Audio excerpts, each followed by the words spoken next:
Hello there. Sascha Meissner. Welcome to the Red Couch Talks. Thank you for having me, Angie. Sascha, it's amazing, how sometimes the global mobility world works. You originally, I think you were trying to recruit me potentially as a client. So you reached out to me on LinkedIn and we had a chat probably about 2 years ago. Yes. And then we met again in real in Yes, in Leipzig Leipzig. last year. Yeah. And it was great. And Yeah. I reminded you that, you should come on this show. Yes, great. Thank you for having me. It's a pleasure. So, Sascha, first of all, as you know, I always want to know a fun fact about my audience, my guest, a fun Mhm. fact that is not so easy to find on the internet or not even publicly known about you. Which is not known about me. Okay, so I tell you my secrets. Please. Yeah, actually, Angie, I'm a big gardener. I have a huge garden in northern Germany with more than 300 roses in there. So, Goodness. yes, it's worth coming over during June because this is sheer magic. It's amazing to see all these roses in flower. And beside that, I would say more than 20 chickens are running around in this garden, accompanied by four little parrots. So, yes, it's a bit wild It's at a my home. zoo. Yeah, a little bit. How do you maintain that with your busy job? Good question.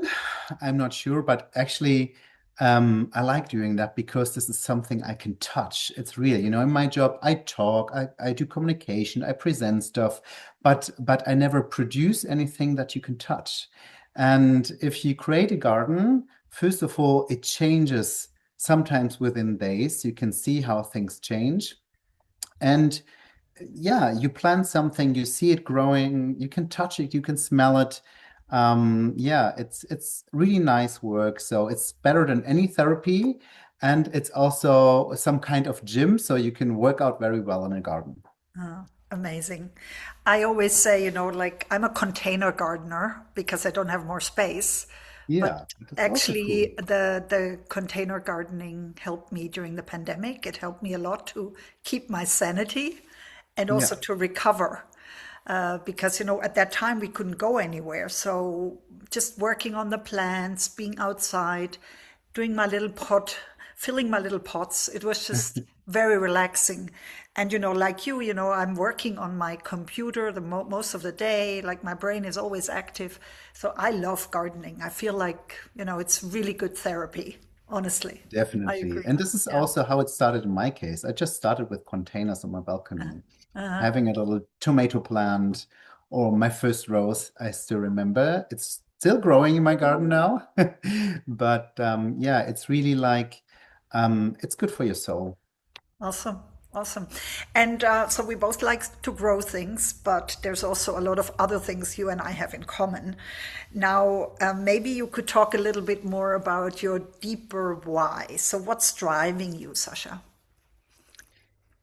What's driving me? I think what really drives me is the connection with people. I like working with people, getting to know different kind of characters, being connected, staying in touch, meeting again, and creating some kind of network. Um, Also, in terms of when you think about my profession, mobility, global mobility, that's really a people's business. And it drives me to work internationally. I like working with different cultures or cross cultures. I always start with my colleagues in Asia Pacific in the morning. Then during noontime, it's more like the European colleagues, and in the late afternoon, my US colleagues join. So that's great to work across cultures. And you not only work across cultures from Germany, you work for Graebel. Most of my viewers will probably know what that is, but feel free to explain it a bit further because there are some people who Yeah, probably don't know the company. You've also been like an expat spouse, right? You've lived in other exactly. countries. So, Yes. how was your journey like? Yeah, th this is really an interesting journey because I think most of us don't wake up in the morning and think, oh, what I want to do is to work in mobility, in the fields of mobility. So I think most of us never probably thought about it during their studies. This is how my journey in the fields of global mobility began because I was a accompanying partner to Shanghai. Uh-huh. So one day my partner came home and said, do you know what? My company wants to assign me to China, to Shanghai, and I want you to join. And I said, pardon, what? China? Why should I go to China? I mean, no, no, no. I'm very happy here. We have a nice flat. I have a good job. We have our friends here, our family here. Why should I move to the other side of the globe to live there in a political system I don't know, to a culture that I don't know? So actually, in the beginning, I was quite skeptical, and I said I wanted to refuse that. But after a while, I understood how important this is for my partner, personally, but also for his career. And I started to see this for myself as an adventure. Uh-huh. Um, yeah. So I decided to move together with my partner to Shanghai. And I was very, very naive. During that time, his company didn't offer something like spousal support or even immigration support for me. So, yeah, I entered the country with a tourist visa, which was valid for 30 days. Goodness. Yes. And I thought, oh, no problem. I'm going to find a job. I had different conversations beforehand, Uh-huh. and I already found an unpaid internship during that time. Said, okay, let's start with that. I more or less invented myself because during that time I worked for a publishing company, Okay. a German publishing company, and in the end, to be honest, I couldn't speak Chinese. Working in China for a publishing company was not possible for me. So I thought, oh, what can I do now? And then I said, oh, easy, I can speak English. I find a job. And the first week I sat at this immigration office, I found out, oh, those people, no, we cannot communicate very well in English during that time. Um, and I can tell you, yeah, I went there several times, to be honest, trying to extend my visa with my new job in an unpaid internship. Um, so yeah, I really, really struggled. This is why I always support spousal support in my job. I said, please help those partners to integrate. You've been there. Because yeah, I've been there and I can tell you it's not easy if you're by yourself. And so, yeah, in the end, I started at a university to do my MBA studies there. And this is how I gained a 2 years visa for China. Ah, okay. This Ah, is okay. how I could stay. Um, um, and Eh, then yeah, I go ahead. found a, Sorry. yeah, sorry. No, no, go No, ahead. then I found a company who set up their office during that time in Shanghai. After those studies, I started to work for this company, and they sell intercultural training. So this was the beginning of those business where you train Chinese people to work with foreigners, but also the other around, preparing German managers, for example, um, for their collaboration with the Chinese colleagues. And I found this very, very interesting. So I started to work as an intercultural trainer after 2 years. And after 4.5 years, our assignment was over. And yeah, we started our departure, and I could stay with that company. And they offered me a job as a key account manager for large multinational automotive company. Okay. But this was only global mobility services, not intercultural training anymore. And this is Ah, how okay. I got in contact with global mobility, and I really learned everything about global mobility. Wow. Coming back to your question before, because we also talked about Graebel. Yeah, yeah, Graebel yeah. is a so-called managed service provider regarding all talent mobility related topics. Really, not only relocation, immigration, but also policy advisory, for example, or compensation services, financial services. So everything that has to do with workforce mobility. Um, yeah, and I work for this company in a hybrid role as still in key account management, but also in client solutions and business development. Just for my information, does that mean you're sort of competing with the Big Four? In some areas, yes, but Graebel is not a tax provider. Yeah, So I would say we do everything else than tax, yeah. but we closely collaborate with the Big Four and work together with them on Okay. those Interesting. topics. Interesting. So there's a difference between a managed service provider and a RMC. Yes, Okay. definitely. It's like most RMCs, they only concentrate on relocation immigration services, house or good moves, and so on, maybe a bit of advisory services.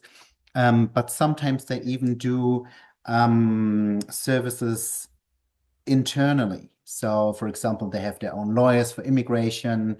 A managed service provider does, in the end, supply chain management. We don't, so we only work with external vendors and manage the supply chain and the vendor manage and do the vendor management for large multinational companies globally. Would you say that you could replace a global mobility manager inside a company? Yeah, there are already first outsourcing projects in Germany. In the Okay. US, it's more common, but there is a first pioneering project in Germany of a large automotive company, for example. They really outsource everything beside the governance. All right. So it doesn't matter if it's the vendor management, if it's tax and social security, if it's the IT systems, everything that has to do and is in connection with that topic. Those providers who serve such clients are even allowed to sign assignment contracts in the end. And they really manage the full supply chain of vendors that are necessary to set up the whole model. And the HR function is only a strategic one then. Or what means only, it's a strategic one, which is very important in terms of governance, policy topics. And this is the only function that stays in-house then. Wow. That's pretty cool. Good to know. Yes. Thank you. So, in one thing that came to my mind was when you talked about your journey back to Germany from Mhm. Shanghai. Did you experience reverse culture shock? And if so, how was that? Oh, yes, definitely, because you see your own culture with different eyes. So when you go abroad, oh gosh, you become more German than ever. You miss German bread, you miss German beer, you miss things you never missed before, but Yeah. suddenly they're very important for you. On the other Sausage. side, yes, very important, whatever. I can only laugh about it today, but during that time, oh yes, if I didn't have my German bread, yeah, that was not an amazing day. So coming back, you see your origin culture with different eyes. And I had two examples within the first hour after I returned. The first one was that my colleagues, they printed out a train ticket for me. And I needed to show my passport, but it was my travel passport. And it is written on a ticket that you need to show your personal passport, not your travel passport. But I didn't have it with me during that time because I needed a new one. And then the controlling person said, this is not the right thing to identify you. And I said, sorry, but this is my travel passport. It identifies me, but it's not what is on the train ticket, what you agreed when you bought this train ticket. I said, but what's the matter? this is my travel passport. It identifies me. It's me. The ticket is already paid. Where's the problem? And I thought, oh my goodness, this is so German. 30 minutes later, there was a woman and she gave a call to her daughter and she just passed her exams. And they were nicely and lovely talking to each other. Really, it was fun listening to them. But obviously, it was not in an area in the train where you're allowed to talk. So a man stood up and said, would you please be quiet? This is really disturbing. This is not an area to have a call. And I thought, this only happens in Germany. I Because know if you it think, happens in Switzerland as well. yeah, that could happen too. Yeah, but it was so funny when you think about the trains in Asia. Uh-huh. Everybody was giving calls anywhere. It was like Yeah. it was not even possible to control that. And I thought this is so nitty-gritty. This is so bloody German. I mean, come on. This mother, she's just giving her child a call and yeah, wanted to give her kudos because of her past exam. Isn't that nice? Isn't that something lovely? But now you feel disturbed. I'm very sorry for you, mister. Like, but this was just my first impressions after I came back. Probably I would have never noticed this when I would have stayed in Germany. Yeah, exactly. Or maybe, it would not have surprised you at all. Yeah, or not surprised me. Yeah. Yeah, interesting, interesting. Could we quickly speak about intercultural training and spousal career support? And Sure. then I want to come to networking as well, because you already mentioned that in the beginning. So when you have a lot of experience with the topic already, what would you say, why should companies invest in intercultural training and spousal career support in global mobility and Mhm. see it at the same level of benefit as compliance topic like immigration, tax, etc. Because we constantly have these discussions in global mobility, Mm. and we always have to justify why what we do is relevant, especially when you compare it to the compliance topics like tax and Yeah. immigration and social security. Give me some arguments. Yes, I mean it's like I had this discussions multiple times in my life. I would say, from my point of view, an organization has duty of care. And you not if somebody lives in a partnership, you not only sending this individual person over there, you send a couple of family and they belong together and they all need to integrate. And I think if if you want to have a good performer, if you're a performance-driven organization, you should also take for the partners and the family. Because if they are happy, this person is free in his or her mind and can concentrate much better on the work. Absolutely. So if the integration works much better and they feel safe, and it's so important that people feel safe. Otherwise, they cannot perform well for your company. It's equal important as the investment in immigration. I know immigration is a must-have. You cannot enter the country without it. You can, of course, enter a country with your partner without giving them support. But in the end, it's a huge cost if they stop, if they return within or during the time of the assignment, if they just break up and said, hey, I don't know, I cannot integrate myself, I want to go back. If, for example, the partnership breaks, or if they even say, okay, we stop this assignment, we go back because my wife or my husband cannot integrate, she or he doesn't feel well here. This person is more important for me as my job is. So therefore, they just cancel the assignment, and this is a super large amount of costs for a company because you invested a lot of money that somebody goes abroad.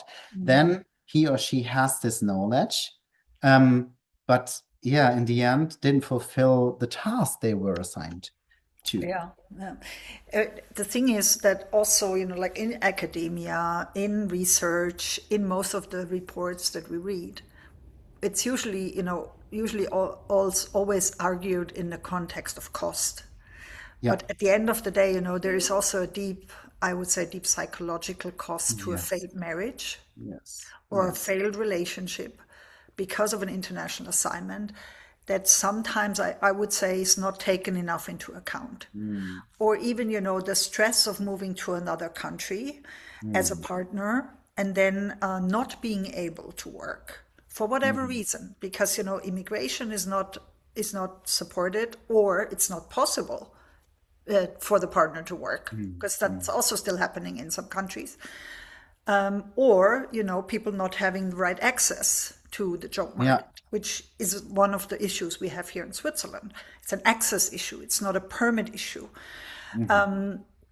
And there's So one yeah, go important ahead, what thing. would you say? The relationship changes anyway during the assignment. You That's have a true. new Yeah. environment, you have new people, new culture, new country, new food, new everything.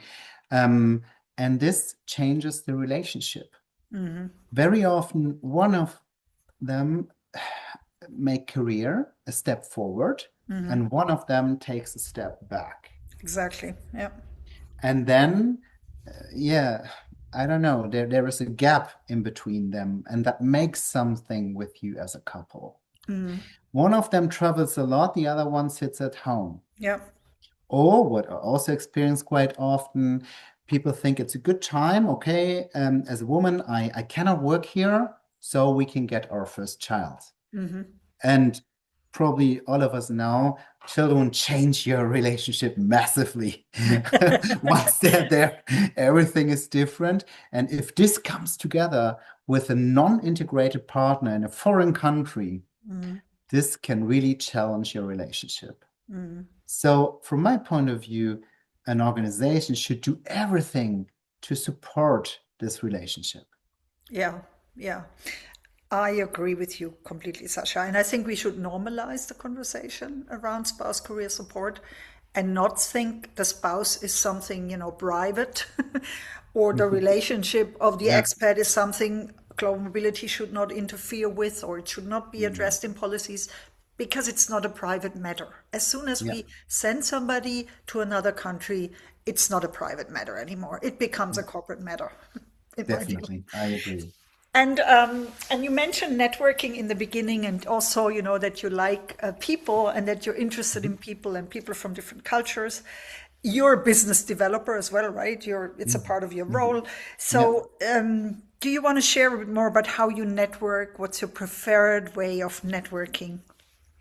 Definitely. So I very often speak on events. So Yeah. my business development strategy is to be perceived as an expert in my field. So I really want to deliver content.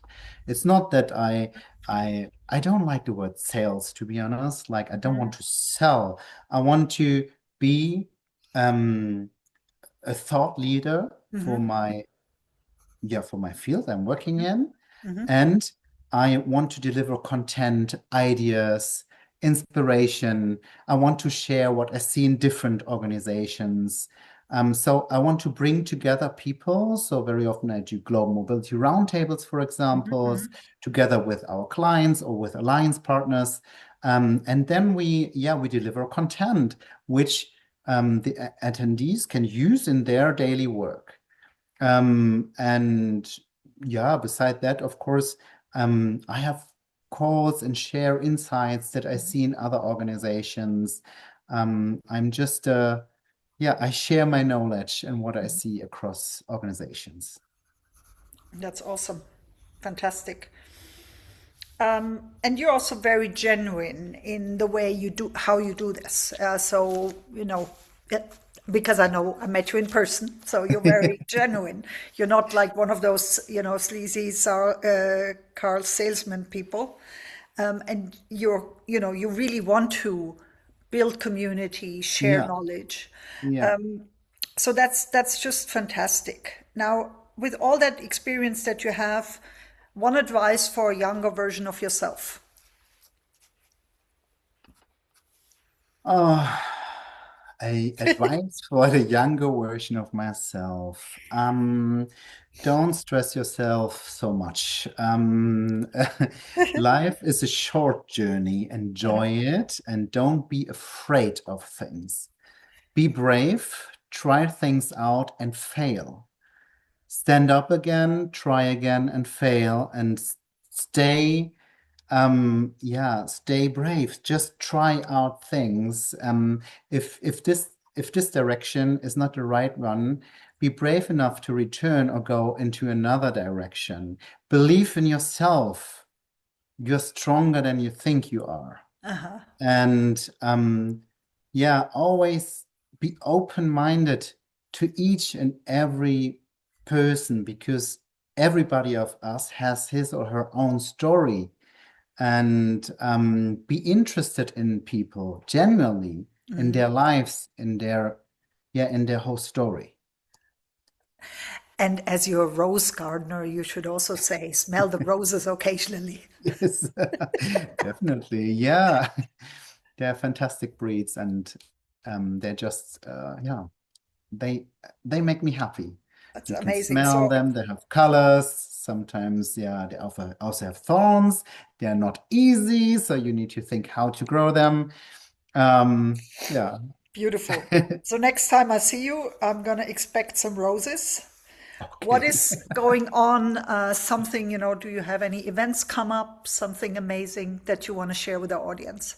Yes. Actually, I will speak on the DGFP, so DGFP in German, on the Global Mobility Conference, which is one of the main global mobility conferences in Germany, with a lot of mobility leads. My topic will be about operational models, Oh, cool. because recently a lot of companies are in the process of rethinking their global mobility setup. Is it still the right one? Is our setup still the right one for the new challenges that we have from a geopolitical perspective, for example, Yeah, but also based on changing assignment purposes and needs and policies. yeah. So rethink because the role of global mobility is changing. So therefore also the operational model needs some innovation. And this is what I will speak about in June, 29th of June. And I will also attend the event in Berlin. So I'm looking very much forward to see many global mobility peers there. That sounds like an amazing event. I remember DGFP from way back when I still worked in Germany. It's too long Yeah. ago now. So we're going to link to the event so that people can join. Okay. Once you have the Cool. link ready, please share Yeah. it with us. Mhm. And also, is it okay if people connect with you on LinkedIn? Yes, please. That would be lovely. As I said, I love creating networks and sharing insights with people. Please feel free to just connect with me on LinkedIn. That would be a pleasure. It's fantastic. Sascha, I look forward to talking to you again sometime about roses and container gardening and All right. everything around that. And obviously Okay. operation models as well, because that's Yes. also a topic I'm very interested in. It was great talking to you. Thank you so much for your time. Thank you for your time too. Thanks, Angie.